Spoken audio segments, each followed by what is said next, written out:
திருப்பத்தூரில் அரசு உதவி பெறும் பள்ளியில் உள்ள கிணற்றில் இருந்து மாணவர் சடலமாக மீட்கப்பட்ட சம்பவம் அதிர்வலைகளை ஏற்படுத்தியுள்ளது. மாணவர் விடுதியில் தங்கி படித்து வந்த 11ஆம் வகுப்பு மாணவன் முகிலன் கடந்த 1ஆம் தேதி காணாமல் போனதாக கூறப்பட்ட நிலையில் பள்ளியில் பூட்டப்பட்டிருந்த கிணற்றில் சடலமாக மிதந்துள்ளார். பிரேத பரிசோதனைக்காக முகிலன் உடல் எடுத்து செல்லப்பட்ட போது அவனது தாய் காலை பிடித்து கதறி அழுத சம்பவம் மனதை நொறுக்கியது.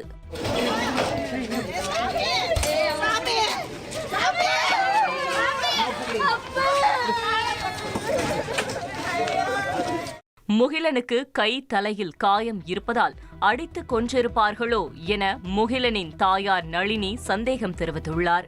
நான் மோட்டர் போடுற வேலை கொடுத்துக்கிறாங்கப்பா. அவன் இதெல்லாம் பிள்ளைங்களாம் பெருகினத்தை பார்த்துட்டு ஏண்டாப்பா நீ எதுவும் வேலை செய்யறதில்லன்னு போது அப்போ நான்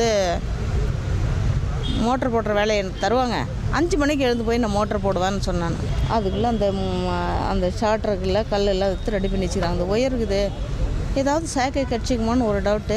என்னான்னு மிஸ்டேக் கண்டிப்பாக இந்த காயமெல்லாம் இருக்குது. இங்கே ஃபின் அடித்து வச்சுக்கிறாங்க இந்த கையில். நான் போய் தூக்கி போடும்போது பார்க்குறம்போது ஃபின் இருக்குது, தலையில் காயங்குது, மொத்தம் தோல் வலிஞ்சிக்குது. எனக்கு கண்டிப்பாக இவங்க அடிச்சு போட்டுறாங்கன்னு.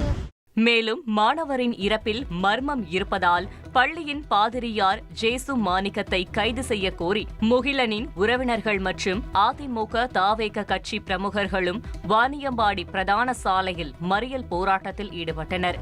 தொடர்ந்து திருப்பத்தூர் நகர காவல் நிலையத்தை முற்றுகையிட்டதோடு காவல் கண்காணிப்பாளரின் வாகனத்தை முகிலனின் உறவினர்கள் சிறைப்பிடித்தனர். மேலும் பள்ளி நிர்வாகத்தினரை கைது செய்ய கோரி அதிமுக முன்னாள் அமைச்சர் KC வீரமணி திருப்பத்தூர் மாவட்ட SP ஷியாமலா தேவியிடம் வாக்குவாதத்தில் ஈடுபட்டதால் பரபரப்பான சூழல் நிலவியது.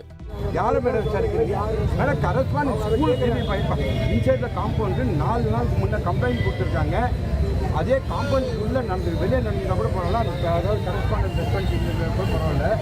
ரெஸ்பான்சிபிலிட்டி உள்ளே நடந்து இவ்வளோ பிரச்சனை நடந்தது. ஒரு நேரம் போய் பேரண்ட்ஸ் தண்ணி குடி சாப்பிட்டு டீ சாப்பிட்டு வாங்கப்பா சமாதானம் பண்ண கூட இல்லை. அவங்கள வெளியே போய் நைட்டு பூரா போட்டு கூட்டி சாவி எடுத்துட்டு வந்துட்டுக்கிறாங்க. இந்த மாதிரியெல்லாம் வேறு நடந்துருக்குது.